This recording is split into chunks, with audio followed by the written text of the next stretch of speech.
Badaboom podcast. I'm Troy. And I'm Chris. And today is the day that we talk about Doctor Strange and the Multiverse of Madness. We had an expectation podcast previously about what we wanted to see in the movie. And now we're going to tell you if what we saw actually happened. So this is the best time to say, hey, look, spoiler alert, don't listen to this podcast if you haven't seen the movie because it's going to be ruined for you. There might be some funny commentary along the way. So if you're here for that, see if what we say lives up to the hype in the movie itself. But without further ado, let's dive into what happened, what we wish would have happened, and, just our impressions overall. So, Chris, how does this movie kind of start? Yeah, the movie opens in the multiverse, which is dope. Yeah. So you're like, it gets right into it. It's big. You have a scene where doesn't really have a name, but, in the marketing, they've dubbed them Defender Strange. And our new character, America Chavez, kind of going through this mission. They're obviously seeking something out, but they're being chased by a demon. Unfortunately, that Strange is killed. And he's a bit of a jerk, Strange. He's like, hey, I'm going to take your power because you're she's the demon's like after her power. Yeah, but what you find out is actually, Doctor Strange, even in our universe, is kind of a dick. I think that's the through line. It's not just the facial hair; it's the fact that he's a dick. But now that I said the facial hair, I just realized one of the Stranges in the movie doesn't have facial hair. He doesn't. So, well, the one that's killed and later in the movie, he does have facial hair. Does he? Yeah, I'm pretty sure they all have facial hair. And when you say the one that's killed, dude, there's 3 in the movie. Yeah, there's 3 that's killed, but there's one that's specifically. We'll get to that. We'll get there. Listen, that's why we have to get through the plot, because there's so much to talk about in this movie and so much not to talk about, if you know what I mean. But they get to that point. We find that her power, she's able to travel through the multiverse. The demon triggers her to travel into New York, which leaves her right outside of Strange going to Christine's wedding. That kind of starts off the plot. And then we figure out, the person that's sending these demons after America is actually Wanda, who has been doing a lot of reading since the end of Wanda. Yeah, a lot of reading since the end of WandaVision. She took over the Darkhold Den, and she's been using that to find a way to get to her kids. And she finds that there are a lot of Wandas in the universe, and most of them have Tommy and Billy. So she's trying to find a way to get America's power so that she can travel to another point in the multiverse where she could be with her kids. Which is crazy, the fact that other Wandas have a Tommy and Billy, because it's they're all just made up. She makes them up. How do all these other multiverses have a version of her with the kids? And I was just like, that doesn't make. But that's the thing. And in this version, we finally get an explanation of which universe this is. So the MCU proper, the one we've been watching, is the same main universe in the comics. This is, the 616 universe. So in the 616, clearly Wanda, Tommy and Billy are fictitious, created by her powers. But maybe in other universes and why she wants to go over there, the kids are real. So she could live with them and stuff like that. And that's basically what the plot is about. And in terms of the details, we'll get into it. I have to say this is one of the better directed MCU movies. When Sam Raimi came on board, I think everyone was I don't know how much of Raimi could really be introduced. Sometimes Marvel likes to hype things up. They're like, oh my God, this is the first horror movie in the MCU. It really was. It's not a horror movie. I wouldn't call it that, but it has a lot of those horrific elements, There's some pretty gory deaths, probably the goriest in the MCU. You get the trademark, POV shot that Sam Raimi's so famous for, from the Evil Dead movies. And he does get to inject a lot of himself in it while playing within the rules of the Marvel universe, which is to introduce, big ideas and stuff like that. But, to be honest, in the end, don't really need it. I like the movie, the way it was able to move the characters of Wanda and Strange in a forward direction. But I just feel like this is more a problem with the MCU at large. It's just these movies have become so big and affect so many movies that even when they want to do something big, they have to make sure by the end of it, they have to put all the toys back in the toy box and clean everything up. so that they don't really have to address it further. At the end of the movie, spoilers, if you think about it, all that was really done was like Wanda just destroyed a temple no one fucking knew about. Okay, so I've got some thoughts on this because I've thought about this and I talked to a couple of people about it. At the beginning, after you and I talked after seeing the movie, I was like, like this takes place a little bit less than a year after the second snap. And so I'm like, we're just checking in on our characters, seeing how they are, seeing how they're dealing with the grief and whatnot, because this takes place almost a year after the snap in the spring, because No Way Home ended around Christmas time. And we're just checking in on characters. And I bet Love and Thunder will also just kind of be checking in on Thor. But I also was like, that's true. And that's like an easy way to kind of give this movie a write-off for not moving things forward with the overall MCU point. Is it? But it's kind of like butt in a little bit. Is it a check-in at this point? Because this is what, the fourth or fifth Marvel project? Well, not even fourth if you count the Disney Plus shows. And we talked about this a little bit, but like we've seen so many Marvel projects since Endgame at this point. They're repeating jokes. Okay, that's your problem. I'm okay with that problem. But yeah. I will say this, because they do make a repeated Spider-Man joke. They should have done better. And American Chavez makes that joke. And she should have said something like, oh, really? That's not what the Spider-Girl from my dimension says or does. Like, they could have done something really great with that line. And they just, like you said, recycle the joke. But they should be moving everything forward with these MCU movies, because they're using all of the Disney Plus series to kind of like fill in the gaps and like let it be those check-ins so we can do so much more in the movies with a lot bigger budget. And they just didn't do it in this one. And I really thought they would. For me, like the only project of consequence since Endgame has been Loki. Yeah. Loki was the only one that like truly something happened where it kind of like broke open the multiverse, and there's something where you're like, oh, something big is gonna come. And on one hand, like after the movie, I'm like, oh wait, Kang is gonna be in Quantumania, maybe it moves some of that forward. Like I think by the end of it, it's Ant-Man. I don't think they're gonna if they didn't make the Multiverse of Madness have that big of an impact, I doubt they're gonna make Ant-Man. Even though Ant-Man 2 has quite possibly one of the greatest like end credit scenes in the MCU, when everyone gets snapped out of place and he's in the quantum realm. He's the key to Endgame. But without him, there's no Endgame. I again, it's speaking to my problem with the MCU at large, and going into finer detail about it, what did you think? Our expectations video was very much about sort of like cameos and stuff. And it did fulfill a lot of that, but in a lot of ways it was disappointing because it was all contained to basically one set piece, one universe. So what did you think about that? One universe? Yeah. Okay. If you've listened this far, this is going to be your biggest spoiler, and then you're going to kind of be let down after it. John Krasinski as Mr. Fantastic, so great, wonderful. But I'm also like, they gave the people exactly, what they want. And like no one saw that coming. Like I've maybe something with the Illuminati, but like I was just like, I don't really feel like he's gonna make a cameo.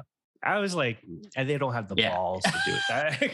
And then also like I thought like at most we would get the original actor that played him, because that council, the other person that wasn't revealed in the trailers was Black Bolt. And it was the same actor that played Black Bolt in the Inhuman show. So I was like, oh, like, I'm hearing rumors of this.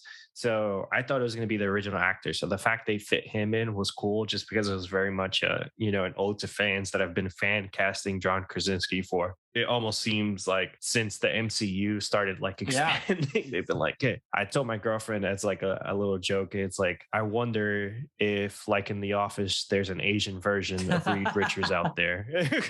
Hey, well, that's also funny too, because the guy that's like the FBI agent in Ant-Man is Asian Jim from The Office. They're both already in the MCU at this point. So when they meet, they could do a cool joke. Yeah, Randall Park is amazing. I hope as Jimmy Woo, he continues to expand his role. He was great in WandaVision and Ant-Man. So it'd be pretty funny if he was it would have been funny in WandaVision looking back if he was the aerospace engineer that they kept referring to. So and I think the fact that we got him instead of maybe like Tom Cruise, because I don't think Tom Cruise really sees a feature in the MCU.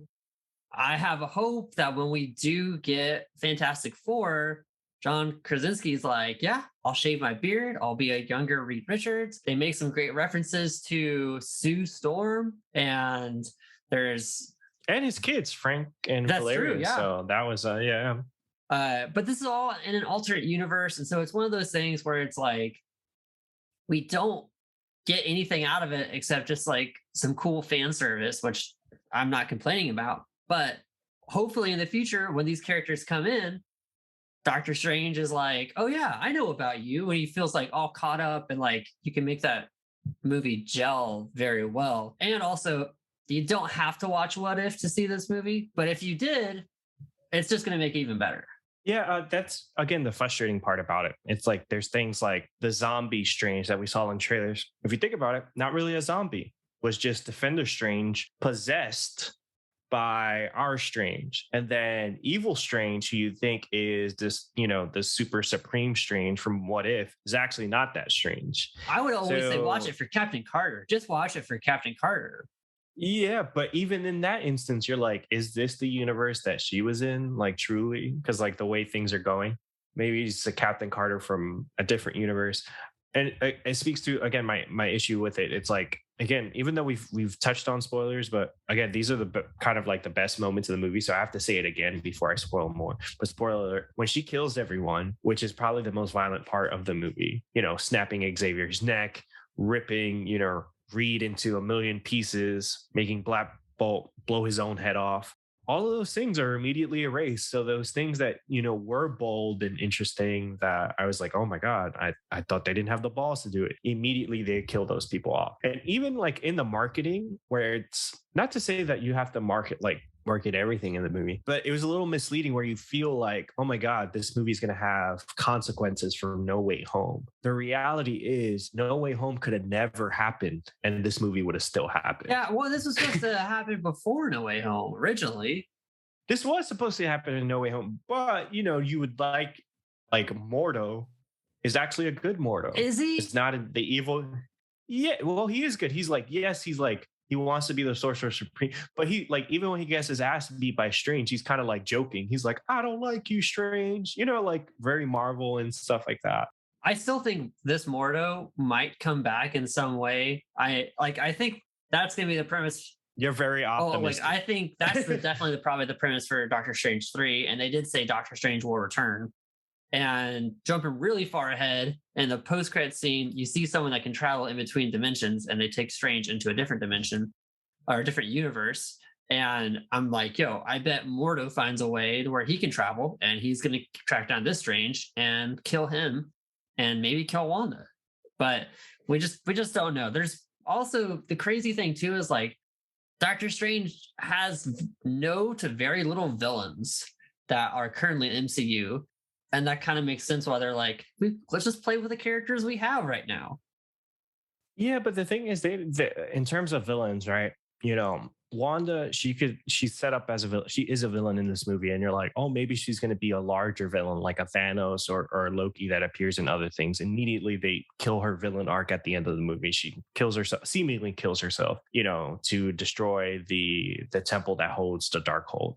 And then, like, yes, Doctor Strange doesn't have like any like A-list villains that people remember, but they did put Clea at the end of the movie, which I didn't even know who she was when the post-credit rolled. I was like, why is Charlize Theron in this? I just saw Charlize Theron. I didn't see whatever, because the costume looked weird and all that. But they go into the dark dimension, and who's in the dark dimension? Dormammu. It's clear Dormammu and Doctor Strange have a beef. Like, it's clear Mordo and Doctor Strange have a beef. That was set up. That could be followed through. So I wasn't too mad about it because I didn't even love the first Doctor Strange. And by I didn't love, I mean, I actually actively hated that movie. So I do like this one better. I think it's a better story for Strange.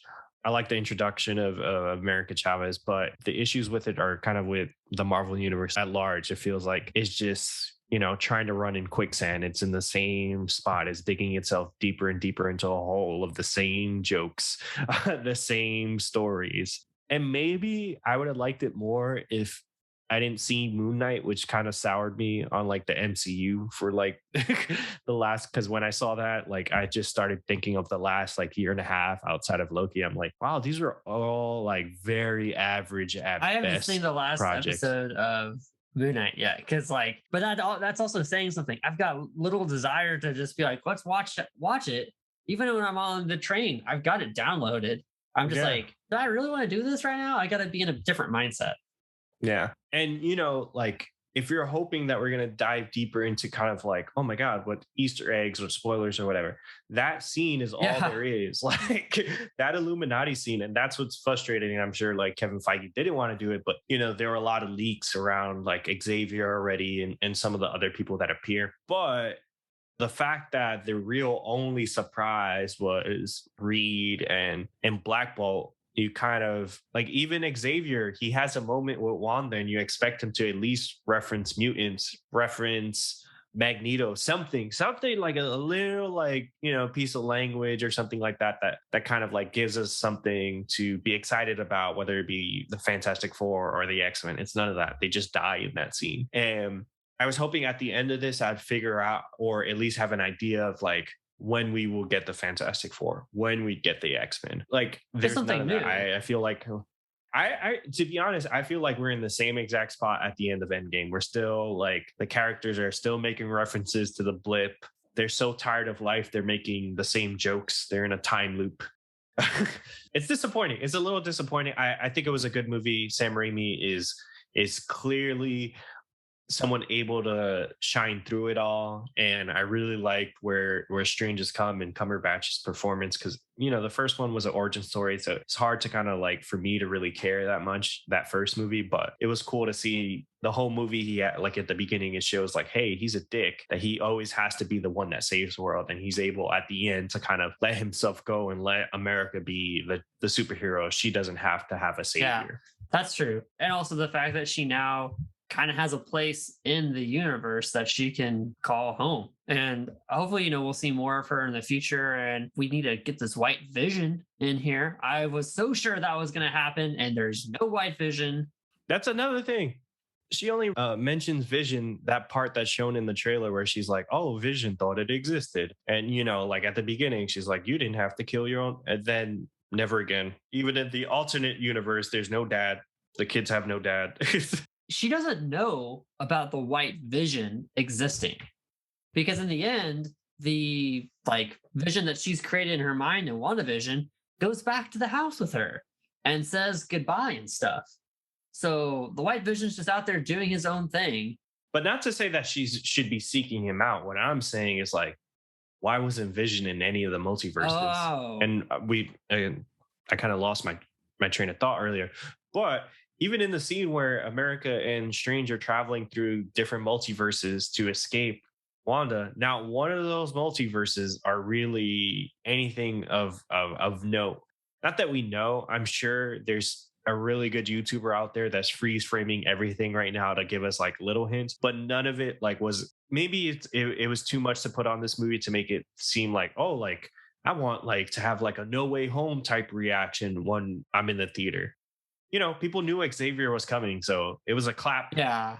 Same thing with Reed. It didn't quite have that. It didn't hit the same as, you know, Toby and Andrew coming onto the screen. And We definitely got messed with, because at the outside of the theater, there's like this random poster that's up, and there's a photo of Deadpool on the poster. And it's like, what's going on? Exactly. Good marketing by the local theater. You know, they were doing their job, getting people in the theater and stuff like that. So respect to the Regal employees at the location, because they definitely did their research on the internet to kind of be like, hey, be excited. And we were hyped. But again, like I want to separate kind of like my disappointment with where the MCU is and kind of like its lack of progress with the movie, because I did think the movie was solid. You know, it didn't change my life or anything like that, but you know, it wasn't terrible by any means. It was no Eternals.